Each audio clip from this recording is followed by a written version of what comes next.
Large red arrow shows the coil pack, a coil for each cylinder. The small yellow arrow shows the plugs, and the small red arrow shows the steering shaft that goes inside to the steering wheel.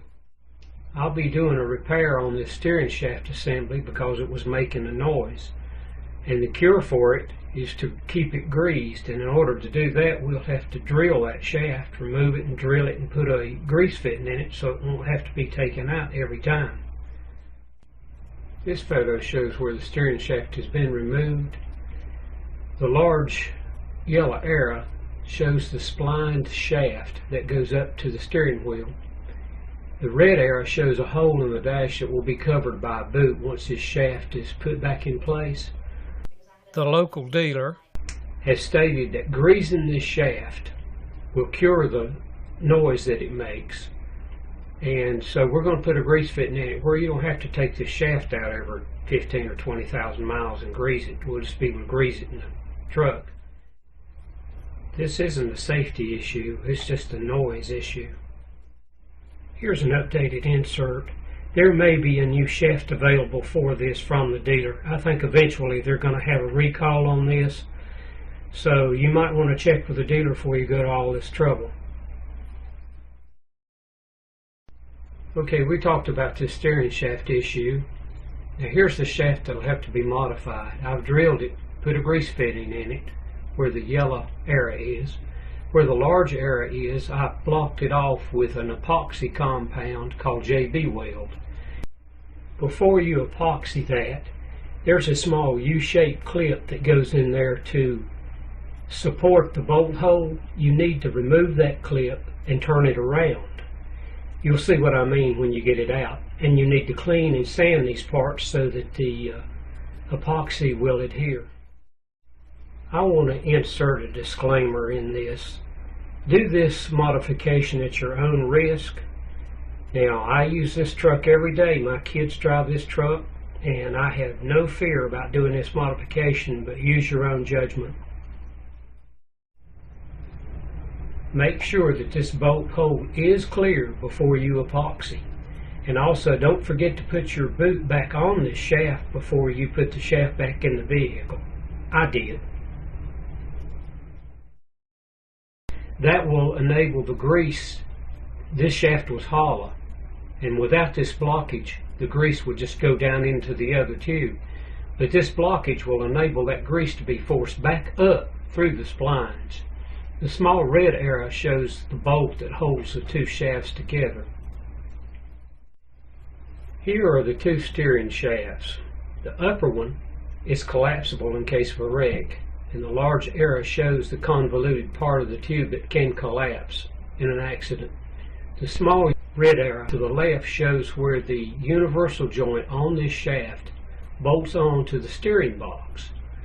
The small yellow arrows show where the shaft shown in the lower part of the photo slides inside the other shaft and bolts at the two yellow arrows.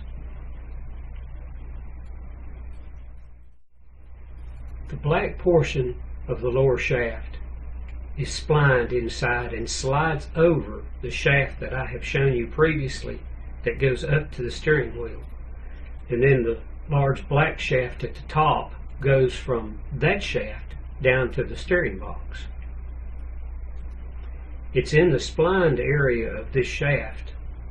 It's where the noise supposedly originates, and supposedly greasing will eliminate.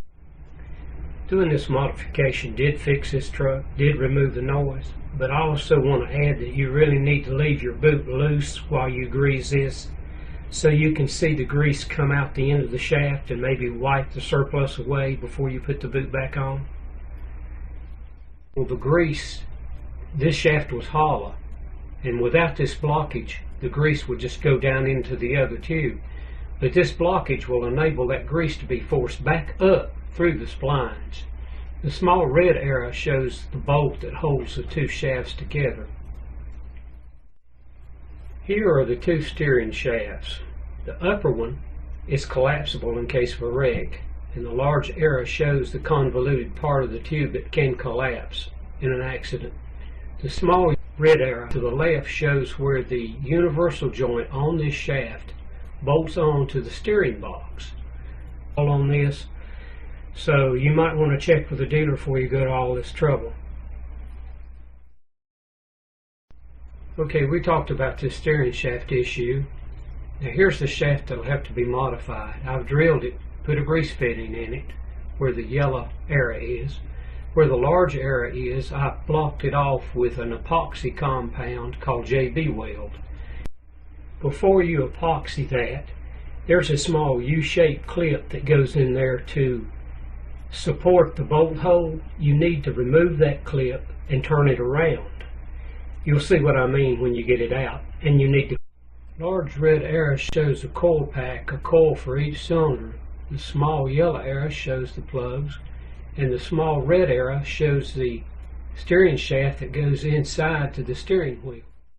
I'll be doing a repair on this steering shaft assembly because it was making a noise, and the cure for it is to keep it greased, and in order to do that we'll have to drill that shaft, remove it and drill it and put a grease fitting in it so it won't have to be taken out every time.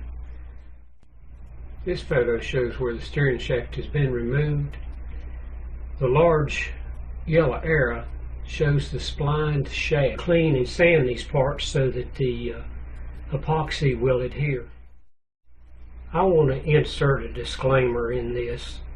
Do this modification at your own risk. Now, I use this truck every day. My kids drive this truck, and I have no fear about doing this modification, but use your own judgment. Make sure that this bolt hole is clear before you epoxy.